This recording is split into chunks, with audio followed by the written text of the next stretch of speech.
اعوذ باللہ من الشیطان الرجیم بسم اللہ الرحمن الرحیم اللہم صلی علی محمد و آل محمد وعجل فرجہم۔ لقمان حکیم کی نصیحتوں میں سے ہم آپ کو یہ بتا رہے تھے، اب اس منزل پہ پہنچے ہیں کہ حضرت لقمان حکیم کیسے ہوئے۔ ایک اور دلیل آپ کے سامنے اس کی پیش کرتے ہیں، کیونکہ لوگ اکثر یہ اس بحث میں پڑے رہتے ہیں کہ وہ نبی تھے، پیغمبر تھے، یا پھر یہ کہ جیسے کہ اللہ تعالیٰ نے ان کو کہا ہے وہ حکیم تھے۔ تو ایک دن حضرت لقمان علیہ السلام کے پاس خدا نے کچھ فرشتوں کو دن کے درمیانی حصے میں جب لوگ آرام کر رہے ہوتے ہیں، یعنی قیلولہ کر رہے ہوتے ہیں، بھیجا۔ فرشتوں نے ان کو آواز دی، اس طرح کہ حضرت لقمان نے ان کی آواز سنی مگر ان کو دیکھا نہیں۔ فرشتوں نے کہا، اے لقمان، کیا تم چاہتے ہو کہ خداوند عالم تم کو اپنا خلیفہ بنائے تاکہ تم لوگوں کے امور کا فیصلہ کرو؟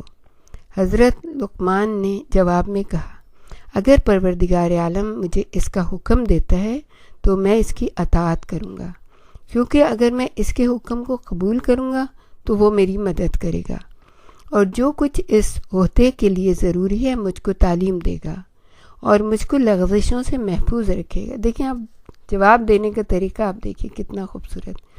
اور اگر خدا نے مجھے اس عہدے کے قبول کرنے یا نہ کرنے کا اختیار دیا ہے تو میں عافیت چاہتا ہوں۔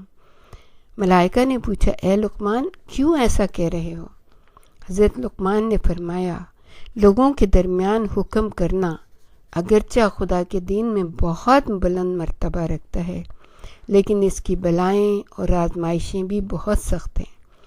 اگر خدا کسی کو اس کے حال پر چھوڑ دے اور اس کی اعانت نہ کرے تو ظلم اور تاریکی اس کو ہر طرف سے گھیر لے گی، اور ایسا شخص دو امور کے درمیان متردد رہتا ہے، یا صحیح حکم کرے اور سالم رہے گا، یا غلطی کرے گا اور گمراہ ہو جائے گا۔ جو شخص دنیا میں خوار اور ذلیل ہو جائے اس کے لیے آخرت میں بہتری اور آسانی ہے، کیونکہ حکم کرنے والا لوگوں میں بزرگ و بلند ہوتا ہے، اور جو شخص دنیا کو آخرت کے بدلے اختیار کرتا ہے وہ دونوں جہانوں میں نقصان اٹھاتا ہے، کیونکہ دنیا جلد اس سے زائل ہو جاتی ہے اور آخرت میں اس کا کوئی حصہ نہیں ہوتا۔ جب ملائکہ نے ان کی حکمت اور عقل مندی کی زیادتی کو سنا تو انہوں نے بہت تعجب کیا، اور پروردگار عالم نے ان کی گفتگو کو پسند کیا۔ جب رات ہوئی اور حضرت لقمان بستر خواب پر گئے تو خداوند عالم نے انوار حکمت ان پر نازل کر کے ہماتن ان کو منور کر دیا۔ وہ خواب میں تھے اور پروردگار عالم نے خلعت حکمت ان کو پہنایا، یعنی پروردگار عالم کو ان کی یہ جو باتیں تھیں وہ اتنی پسند آئیں کہ اتنا بڑا عہدہ انہوں نے اس وجہ سے چھوڑ دیا کہ انہیں دنیا نہیں آخرت چاہیے، کیونکہ اللہ تعالیٰ نے چوائس دی تھی۔ اگر انہوں نے کہا اگر چوائس نہیں ہے تو پھر میں قبول کرتا ہوں، لیکن اگر مجھے چوائس ہے تو پھر میں اس چیز کو قبول نہیں کر سکتا کیونکہ میں آخرت کو پسند کرتا ہوں۔ تو خدا نے ان کو حکمت عطا کر دی، اور جب وہ حضرت لقمان بیدار ہوئے تو اپنے وقت کے بہت بڑے حکیم تھے۔ دیکھیں پروردگار عالم کے لیے بہت آسان ہے یہ، ہم لوگ یہاں کو حیرت ہوگی نا اس بات پہ کہ کیسے ہو گیا اچانک سے، نہیں وہ آلریڈی تیار تھے اس چیز کے لیے کہ پروردگار عالم ان کے دل میں حکمت کے سوتے جو ہے نا وہ بہا دے۔ وہ باہر آ کر لوگوں کے پاس آئے اس حال میں کہ ان کی زبان سے حکیمانہ کلمات جاری تھے۔ حضرت لقمان لوگوں کے لیے علوم و حکم و معرف الہی بیان کرتے تھے۔ جب انہوں نے پیغمبری قبول نہ کی تو خدا نے فرشتوں کو حکم دیا کہ حضرت داؤد کو اس کی دعوت دو۔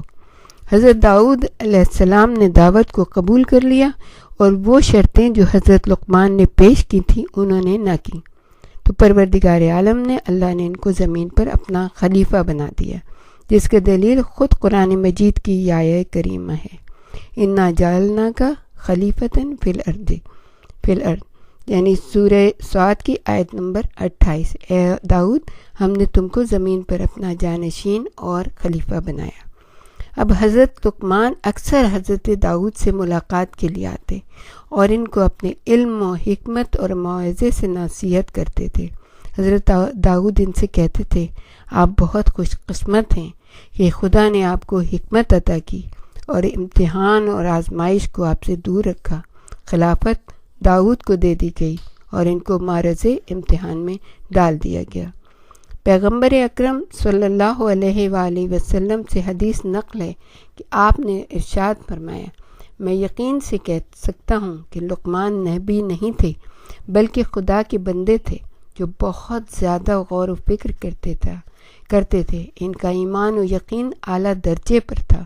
خدا کو دوست رکھتے تھے اور خدا بھی ان کو دوست رکھتا تھا، اور خدا نے ان کو نعمت اور حکمت سے نواز کر ان پر احسان کیا۔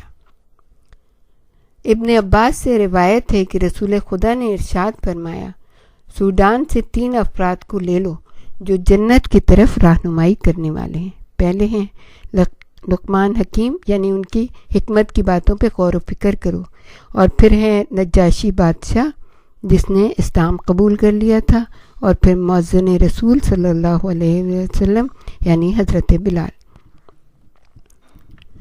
رسول خدا نے ارشاد فرمایا، کیا تم جانتے ہو لقمان کون تھے؟ تو لوگوں نے کہا، اللہ اور اس کا رسول بہتر جانتے ہیں۔ انہوں نے فرمایا، وہ حبشی نسل تھے، یعنی کہ افریقہ سے تعلق رکھتے تھے۔ بعض تواریخ میں ہے کہ لقمان مصر اور سوڈان کے لوگوں میں سے سیاہ رنگ کے غلام تھے، باوجود کہ ان کا چہرہ خوبصورت نہیں تھا، لیکن روشن دل اور پاکیزہ روح کے مالک تھے، اور بنی اسرائیل کے قاضی تھے۔ علماء کا اس بات پر اتفاق ہے کہ وہ حکیم تھے۔ کسی نے نہیں کہا کہ وہ پیغمبر تھے سوائے اکرمہ سے جو روایت نقل ہوئی ہے۔ جناب لقمان سے کسی نے پوچھا، کس طرح اس مقام و منزلت پر پہنچے؟ فرمایا، امانت داری، سچائی، اور جو چیز مجھ سے تعلق رکھتی تھی اس کے بارے میں خاموشی اختیار کرنے کی وجہ سے یہ مقام ملا۔ حضرت لقمان کی عظمت کے لیے اتنا ہی کافی ہے کہ خداوند متعال نے ان کے پند و نصائح کو اپنے ارشادات کے ساتھ ذکر کیا، یعنی کہ ان کی نصیحتوں کو پروردگار عالم نے ایک پورے سورے میں، جو کہ نام بھی ان کا ہے سورہ لقمان، ان کو اپنے ساتھ جو اللہ تعالیٰ کے ارشادات ہیں ان کے ساتھ ذکر کیا۔ سبحان اللہ۔ اب آپ دیکھیں کہ ان کی حکمت کے جو سرچشمے تھے وہ اتنے زبردست تھے، وہ تھے ہی اللہ تعالیٰ کے لیے، اللہ تعالیٰ کی باتوں ہی کو بیان کرتے تھے۔ رسول خدا اور ائمہ طاہرین علیہ السلام نے ان کی نصیحتوں کو لوگوں کے لیے بیان کیا۔ کیا عظیم بات ہے! اس میں کوئی شک نہیں ہے کہ جب انسان کا دل پاکیزگی اور تقویٰ کے زیور سے آراستہ ہو تو اس کی زبان سے حکیمانہ جملے جاری ہوتے ہیں، اور وہی کچھ کہتا ہے جو اللہ چاہتا ہے، وہی سوچتا ہے جو اللہ پسند کرتا ہے۔ یہ جو باتیں ہیں ہم نے آپ کو تفسیر نمونہ، تفسیر روح جنان اور تفسیر نور سے بیان کی ہیں۔ ہمارے ساتھ ہی رہیے گا۔ اب ہم آپ کو اگلے پورشن میں یہ بتائیں گے کہ حکمت سے کیا مراد ہے۔